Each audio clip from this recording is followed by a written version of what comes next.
అందరికీ నమస్కారములు. ఈరోజు నిత్య సురభి చారిటబుల్ ట్రస్ట్ పుట్టినిల్లు ఆశ్రమ ఆధ్వర్యంలో ఈరోజు సాయి వర్షిని పుట్టినరోజు సందర్భంగా ఈ కార్యక్రమాన్ని చేస్తున్నాము.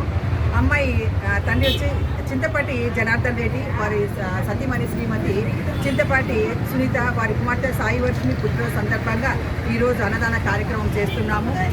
నానమ్మ శ్రీమతి లక్ష్మీనారాయణమ్మ, తాతయ్య ఆదినారాయణ రెడ్డి, అమ్మమ్మ వెంకటలక్ష్మమ్మ, తాతయ్య రాజగోపాల్ రెడ్డి, వీరంతా సాయి వర్షిని ఆశీర్వదిస్తూ ఈ కార్యక్రమాన్ని మొదలు పెడుతున్నాము.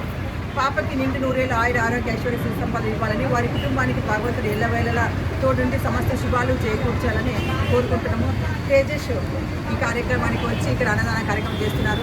నేను అన్ని చోట్లకి రాలేను, అందరికీ సేవ చేయలేను. ప్రతి ఒక్కరూ వీలున్నంత వరకు ఆకలితో ఉన్న వారికి అన్నం పెట్టండి, అవసరంలో ఉన్న వారికి సహాయం చేయండి. మనం సంపాదించిన సంపదలో కొంత ధనము ఇతరులకు వినియోగించడము ఇది మన హిందూ ధర్మము, సనాతన ధర్మము ఏనాటి నుంచో చెప్తూ ఉంది. గుప్పుడన్నా పక్కకి తీయాలి మన సంపదలోన. అలా అందరూ బాగుండాలని కోరుకుంటున్నాము. ఈ అన్నదాన కార్యక్రమం వచ్చిన వాళ్ళందరికీ ధన్యవాదములు. అందరూ బాగుండాలి. మీ నిత్య సురభి డాక్టర్ ఎస్ నిర్మలా మురళి.